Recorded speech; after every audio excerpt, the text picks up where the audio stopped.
Bene, allora possiamo incominciare e innanzitutto ti ringrazio per essere qua oggi, per farci essere qua oggi. Niente. Noi appunto rappresentiamo Mine Vaganti NGO e siamo qua per fare questa intervista per la nostra social community.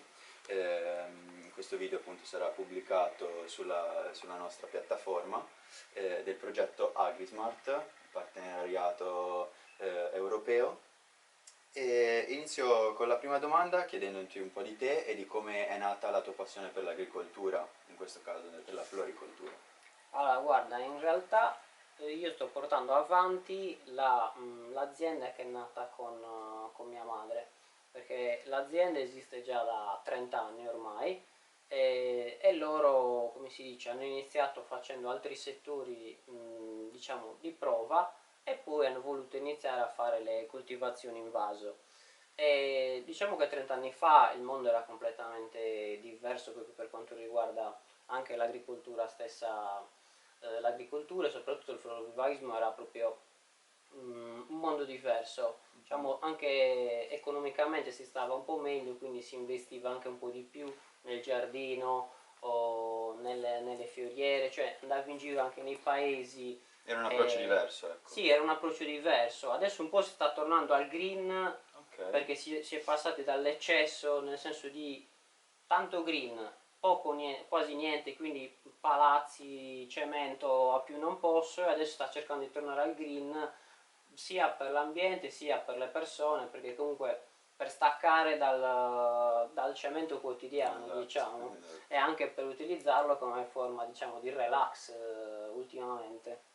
E quindi io sto portando avanti, diciamo, l'azienda in questo settore cercando di adattarla al momento storico attuale, quindi sia per quanto riguarda le tipologie di produzione, sia per quanto riguarda i formati e via dicendo, perché Ecco, esatto.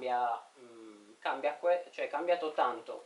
Prima, diciamo, si abitava in delle case molto grandi, quindi comunque anche la dimensione delle piante che si andava a comprare si voleva delle piante più importanti. Adesso magari molte persone continuano a vivere in appartamento, in case un pochino più piccole e non E quindi avendo gli servono grandi. magari piante Esatto, e più... vogliono delle piante più piccole, più compatte da tenere dentro casa, anche Certo. perché comunque essendo più piccole poi anche l'investimento, diciamo, è minore, quindi si ha un pochino più facilità a voler provare, perché molti partono, diciamo, con il discorso io ho il pollice nero quindi non compro niente. Diciamo che quelle sono più come si dice, convinzioni, perché Esatto. non è che esiste, Pregiudizi. esatto, pregiudizi, non esiste veramente un pollice nero, si tratta di con le giuste informazioni tutti riescono a portare avanti, diciamo, una piantina semplice di qualsiasi tipo. Certo. E Parlaci un pochino della tua azienda proprio, appunto che tipo di piante producete, quale tipologia appunto in vaso, così. allora, noi produciamo tendenzialmente tutto piante in vaso, e, diciamo tutto ciò che sono piante stagionali, come noi facciamo produzione di stelle di Natale, crisantemi, di morfotecche, gerani, tutto ciò che sono piante primaverili, e anche piante autunnali che tendenzialmente molto spesso in autunno si pensa che non ci siano questo granché di piante, ma in realtà anche l'autunno ha le sue piante che ci si dedica meno al giardino, però in realtà ci sono le piante proprio autunnali. E poi anche abbiamo comunque piante a livello di agrumi, piante a livello di piante da frutto, e poi una delle culture su cui stiamo puntando molto negli ultimi anni sono le rose, quelle certificate, le rose della Mailand, David Austin, della NIRP, diciamo tutte rose particolarmente belle. E queste, diciamo, sono le nostre produzioni che noi portiamo avanti al 100% in vaso, tutto in vaso e con, diciamo, a livello di clima acclimatate naturalmente. Quindi molto spesso magari capita che noi rispetto al momento economico siamo un po' in ritardo, però ne giova la qualità della pianta, perché si tende ormai ad anticipare qualsiasi cosa. come si fa per le festività, arrivata una festività si passa già all'altra, e lo stesso succede per le Si piante. anticipa. Molto spesso a fine inverno si trovano già piante primaverili. Succede che quelle piante, essendo forzate dentro delle strutture, quando poi vengono messe in un clima che non è quello a cui dovrebbero andare, patiscono, soffrono, muoiono, dipende anche, diciamo, dal momento climatico. Qua in Sardegna siamo un pochino più fortunati perché non abbiamo inverni particolarmente rigidi, però diciamo, per quanto non sono rigidi, per determinate piante sono rigidi lo stesso. Assolutamente. E invece, per quanto riguarda l'agricoltura di precisione, voi, la vostra azienda, in che modo applica l'agricoltura di precisione e quali strumenti? Ecco. Allora, noi diciamo ne stiamo facendo una progressione anno dopo anno a migliorare la qualità degli impianti, sia a livello di stiamo lavorando sulla qualità degli impianti e sulla quantità degli impianti, nel senso che stiamo aumentando gli impianti in modo che ogni pianta ha i suoi tubicini che bagnano la sua pianta, quindi giusto nell'invaso iniziale viene utilizzata una, diciamo, una bagnatura dall'alto perché nello stadio iniziale è necessaria, però subito dopo passiamo a un'irrigazione mirata vaso per vaso, nel senso che ogni pianta ha i suoi tubicini e quindi c'è un risparmio idrico notevole. E lo step successivo qual è? Che noi nei vari settori dove abbiamo le piante abbiamo dei sensori che ci monitorano umidità e conducibilità. Questo fa sì che ci fa capire di evitare di bagnare o dare comunque acqua o concime a prescindere, quindi senza un controllo, e dare solamente lo stretto necessario alla pianta. Questo, diciamo, a noi serve anche col fatto che non forziamo le piante. Nei periodi invernali questo lavoro è ancora più delicato perché comunque l'acqua la devi dare lo stretto necessario per, diciamo, quello che consuma la pianta gli devi reintegrare, non di più, perché andresti, diciamo, a il clima che si forma poi dentro la serra diventerebbe un ambiente troppo umido e quindi sfavorevole, esatto, sfavorevole per la pianta e per la crescita. Chiaro, certo. E invece, appunto, adesso dicevi un po' i lati positivi, Sì. quindi, ma per quanto riguarda appunto questi sensori, questo tipo di tecnologie, hai mai riscontrato difficoltà o meglio appunto problematiche nel Diciamo che ci sono vari tipi di problematiche. Uno dei principali può essere proprio il rintracciare questo tipo di materiale, che non è che sono materiali che magari vai qua al negozio e compri facilmente.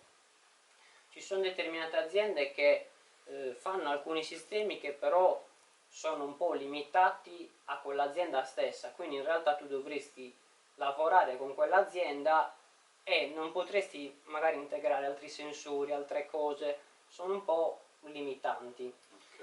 Quindi comunque lì c'è alla base anche uno studio della tipologia di sensori che poi si possono interfacciare tra vari tipi di piattaforme e possono magari lavorare su come si dice, più sistemi che in realtà ufficialmente non potrebbero collaborare tra di loro. E questo sembra così, però ci vuole un minimo di conoscenza dietro, perché diciamo che non ci sono dei sensori che tu prendi, metti lì e riesci a far funzionare tutto perfettamente. Certo. E quindi in realtà ci sono dei tipi di sensori che poi vanno programmati, vanno adattati all'ambiente, perché comunque anche in base all'ambiente, al clima che hai, lavorano in modo diverso. E riguardo a queste conoscenze appunto sì, di cui parlavi adesso, che sono necessarie appunto per poter sia innanzitutto saper quali accessori comprare e avere distinto l'idea di comprare questi sensori per esempio, ma quindi questa conoscenza secondo te a livello locale tu per esempio ce l'hai perché appunto stai parlando di questo, ma i tuoi colleghi o nelle altre aziende agricole, secondo te è diffusa questa conoscenza oppure no? Ma guarda, sinceramente penso che almeno qua in Sardegna non penso che abbia una grande diffusione. Non saprei Ok, dirti a livello nazionale che tipo di no, no, diffusione potrebbe certo, avere, però ti dico che qua, ma non per un discorso che siamo nell'isola, più per il fatto che ancora non si è passati verso un'agricoltura più mirata, più di precisione, sia per una questione di costi, perché comunque l'investimento iniziale è più elevato, sia perché comunque sono poche le aziende che ti danno, diciamo, attrezzatura per poter fare questo.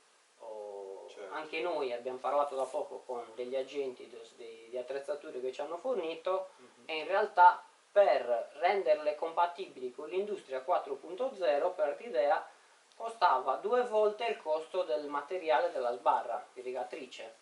Quindi comunque lì l'investimento iniziale è molto elevato, e lì uno ti dice quanto ci metto prima di ammortizzarlo, perché comunque il nostro è un settore, cioè non è che hai Sei un libero marginalità, professionista comunque, sì, non quindi nel hai senso marginalità elevate, sono cioè investimenti che elevatissimi. bisogna fare Oh. inizialmente quando appunto si entra in questo tipo di agricoltura e che poi appunto se in base alla produzione Riesci ripaga diciamo a ad ammortizzare o ammortizzare meno, oppure no. però Esatto, proprio a riguardo di questo ti chiedo se, se hai la conoscenza oppure conosci appunto degli incentivi o dei sostegni sia da parte dell'Unione Europea oppure da parte a livello nazionale o ancora meglio guarda, a livello locale. regionale non lo so, da poco ho visto che c'era il bando proprio per l'industria 4.0, che sì, potremmo rientrarci anche noi. In realtà però sono degli investimenti talmente importanti che prima di rientrare ci vogliono davvero tanti anni, e quindi di conseguenza anche poi trovare finanziamenti o finanziatori a livello di banche e via dicendo è molto difficile, perché comunque le banche sono in un momento che non danno tutta questa liquidità alle aziende, soprattutto su magari aziende nuove ci sono delle possibilità, perché se uno parte con determinati bandi riesce a fare di più, però un'azienda preesistente non ha dei veri e propri incentivi per la quale dici trasformo la mia azienda tutta in 4.0. Anche adesso c'è l'incentivo per l'agrivoltaico, però in realtà è un incentivo legato più ai consumi precedenti. Quindi se io adesso voglio trasformare i miei consumi attuali, che possono essere da carburanti fossili e via dicendo, più a livello di produzione fotovoltaica e via dicendo, non viene considerato nel bando, perché viene diciamo, considerato solo il pregresso, e questo è Ok, un po' limitante, perché se io voglio trasformare magari il riscaldamento e il raffreddamento della mia struttura in elettrico, non avendo diciamo, un consumo elettrico pregresso, loro mi dicono tu devi basarlo solo sui tuoi consumi attuali, quindi a livello di investimento non riesci a farlo, ma investimento per non tanto a livello economico, considerare i pannelli per un'entrata economica, investimento per cambiare i processi produttivi attuali. certo che comunque richiede tempo e richiede anche appunto un investimento, Sì, esatto. sicuramente. Esatto. Quindi, ritornando al fatto della conoscenza, tu com'è che ti sei informato e come hai potuto portare queste tue conoscenze della tecnologia 4.0 alla tua azienda? Guarda, io non è che abbia fatto degli studi particolari, semplicemente il settore elettronica, tutte queste così, è un settore che a me è sempre piaciuto, quindi di Ok, conseguenza sono riuscito a, diciamo, implementare queste conoscenze dentro l'azienda. Però diciamo che se tu non hai un minimo di conoscenza, non riesci così da zero. Diciamo che se tu fai strettamente quel tipo di lavoro, parliamo di agricoltura, mhm, non è che riesci a avere una guida per l'idea che ti dice compra questo, questo e questo e riesci a trasformare la tua azienda. Sono tutte, diciamo, conoscenze che io avevo pregresse, e in più tutte, diciamo, con l'evolvere della tecnologia e anche col fatto che è diventata anche determinati tipi di schede sono diventati più accessibili, quindi comunque anche fare delle prove è diventato meno oneroso. Ho fatto svariati tipi di prove, svariati sensori e con questo diciamo sto scegliendo quali sono quelli più adatti al nostro tipo di lavoro, perché di sensori ce ne sono di tantissimi tipi. Allo stato attuale noi stiamo utilizzando quelli che monitorano umidità e conducibilità. A breve stiamo facendo dei test su quelli che addirittura ci dicono la quantità di azoto, fosforo e potassio che ci sono nelle piante, proprio per cercare di fare delle concimazioni più mirate, considerate diciamo sia il costo che è aumentato dei concimi, sia per evitare di sprecare concime, perché tanto tutta la parte in eccesso viene rilasciata nel terreno. Quindi anche a livello ambientale esatto, ha un impatto. e sì, ambientale soprattutto, perché comunque tutto questo qua poi viene rilasciato nel terreno e finisce lì, sia per quando devi dare anche dei trattamenti a livello di medicine, sia per quando devi trattare le piante con dei concimi proprio per la loro nutrizione e per la loro crescita. Assolutamente, certo. Ok, quindi adesso che ci hai spiegato un po' i metodi che utilizzi tu e anche le problematiche, quindi l'accessibilità, la conoscenza, gli investimenti, secondo te quindi l'agricoltura 4.0 e soprattutto l'agricoltura di precisione, utilizzo dei sensori e così via, secondo te quali possibilità ha per il futuro e anche per le future generazioni che dovranno iniziare un'attività agricola, per esempio? Beh, guarda, penso che sono cose che saranno strettamente necessarie per tutte le nuove aziende, sia per un discorso di costi, perché devi cercare di monitorare e avere esattamente il costo della tua produzione, che in realtà non è proprio semplicissimo da calcolare, ma con l'aiuto di tutti i sensori che ti possono dire anche semplicemente la quantità di acqua che hai dato, sono tutti parametri che poi ti aiutano a contabilizzare meglio, diciamo, le varie produzioni. E penso che per il futuro sia necessario, per un discorso anche di risorse che sono sempre più limitate, quindi di conseguenza più sono limitate, più vanno utilizzate, diciamo, con maggiore attenzione e di conseguenza non ci si può permettere, magari come si faceva diciamo gli anni precedenti, di abbondare all'eccesso, diciamo, come per la nostra alimentazione bisogna mangiare il giusto, lo stesso vale per le piante, e i sensori ti aiutano proprio a fare questo, non avendo diciamo possibilità di comunicare con le piante direttamente, i sensori ti aiutano a comunicare con loro. Assolutamente. Guarda, per concludere io ti chiedo quale sarebbe il consiglio per un giovane lavoratore che vuole entrare appunto nel mondo dell'agricoltura di precisione e ti ringrazio tantissimo. Un consiglio che posso dare è quello di magari pensare bene all'investimento, nel senso che è meglio investire inizialmente qualche euro in più in modo da avere poi delle produzioni più mirate, avere diciamo un riscontro più immediato, anziché aspettare poi magari di avere un problema, di avere determinate esigenze, perché il sensore ti aiuta a anticipare tutto ciò che possono essere le problematiche, le esigenze, ma come si parla diciamo nel mio caso delle piante in vaso, lo stesso vale per le produzioni fatte a terra, perché ormai esistono sensori anche che si possono utilizzare per le produzioni fatte direttamente a terra. Assolutamente. Grazie mille, davvero, sei stato Grazie. gentilissimo.